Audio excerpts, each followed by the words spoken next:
You want to come down here, Laura, maybe, and I might just demonstrate, say, with a right rein, that I'm going to turn to the right, and then you might do one after I finish.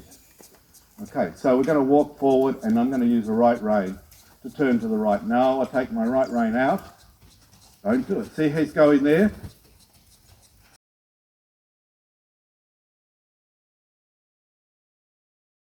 No left rein, no outside rein.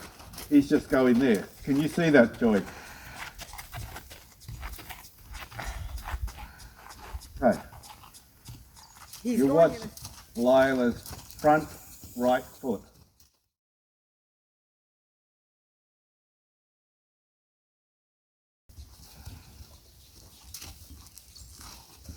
It goes to the right. Yeah. You watch Miko's front right foot. Okay. Oh, he's So Miko's front right foot.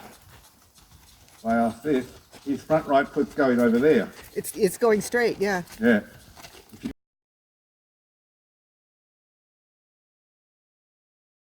I know. What I Okay. am saying is that there is a problem if I take the inside rein Yes, and he can't follow the bends of the inside. Okay. His shoulders are going that way. yes.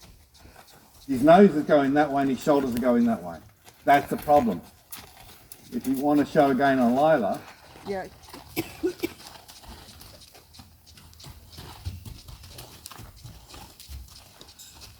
so there's no outside rein from Laura, No. and you watch, the shoulders are going to the right. Yes. Now go to the left if you would, Laura. And there's no pressure from the outside Not that anywhere. tight, just a turn, just a, yeah.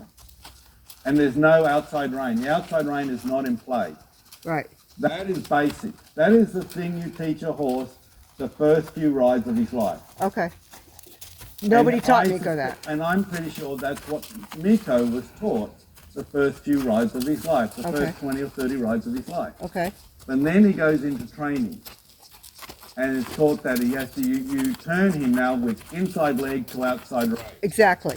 And then in the process of doing that, you've killed the meaning of the inside rein.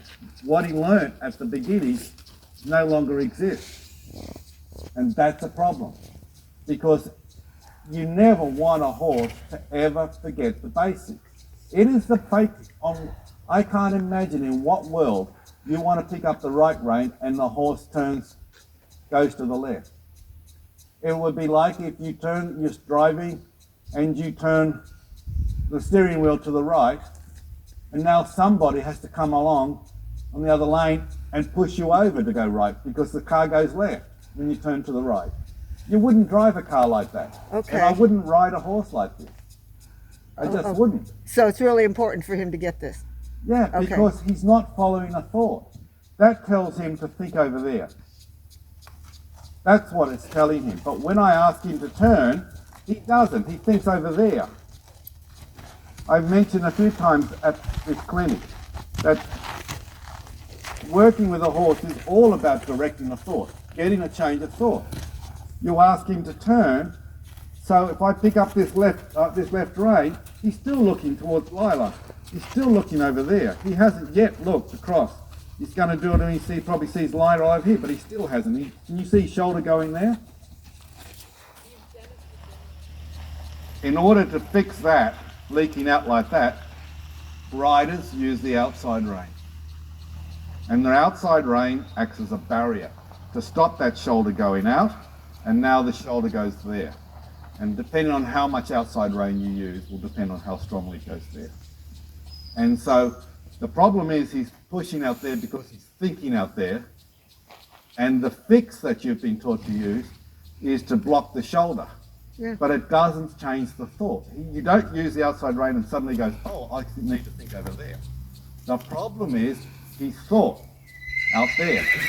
Should be here, on the line of this arc.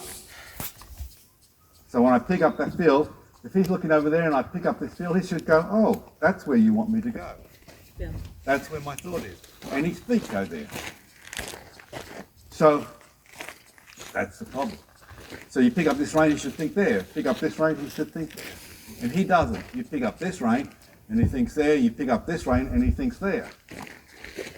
That's what he's been taught. And that's why he's incorrect. And that's why you need to use outside rein to get him to do a circle.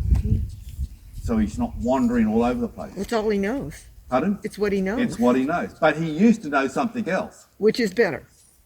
Well, the thing about it, it's correct. Okay. And you should never lose the basics. And he's been told to forget what he was taught to begin with when the breaker first rode him. He was taught to do that. Forget about that. That's old stuff. You're now a big horse and you can start wearing long pants and we're going to ride like a proper horse, inside leg to outside rein. Right. Yeah, And- that's what he's doing. And yeah. if you're going to do that, it's another issue. And if you're going to do it, it's fine. But you never want to lose the ability that you pick up the right rein and he goes right. Okay. Just like you never want to lose the ability, you turn the car to the right, it goes right. Yeah. But okay. All right. Do you understand this? Tell me if you don't. I understand that that's something that's important, that he needs to be able to do both, right? Because I don't think he needs to do both. But if you're going to have dressage lessons, you're going to have from trainers who are going to say you need to use outside rein. So I'm not going to say tell them to go and jump. I'm just going to say if you're going to do it, make sure he can still follow the feel of the inside rein. Okay. You I'd should like him to never do. lose that. If that's good for him, then I'd like him to do that. It should always be like that. Okay. Is there any other big It's like holes? you say, people, you'll teach a horse to stop off your seat. That's yeah. that's a goal. He's seat trained. Okay. But you never wanted him to lose the ability that you pick up both reins, you put a fill on both reins, that he can stop. He should be doing that anyway. But people lose that ability. He's hard to stop, especially when he gets motoring, because he doesn't listen to the reins. He listens to you saying whoa, but he doesn't listen to the reins. You can't say whoa in a test. And he's heavy. So the basics should never be lost. You just improve on them. Okay. But they're still always there. Always. Can I get on Lila and feel what it feels like?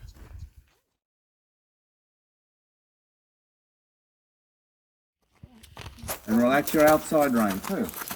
Now turn her, nice little circle. Sit up, don't sit back too much. Now turn her with the right rein. That's right. And now feel where her feet are going. Do you feel the shoulder going to the right? Yep. Yeah, her shoulder's under my feet bone. Yeah. That's something Miko doesn't do if you only use, just make sure your outside rein is not in play. It should be just loose. Good. Good. Very good. Does it feel different? Other than the fact that she's very small. Try the left rein. Bit more bend. Take her out. Take your hand a little wider. She's just stuck on Laura. We're all stuck on Laura.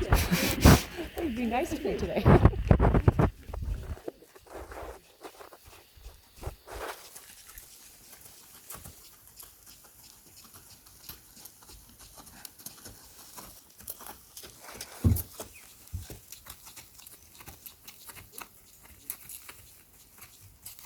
You've got a little more weight on your outside seat bone, then you should be a little more neutral in your seat.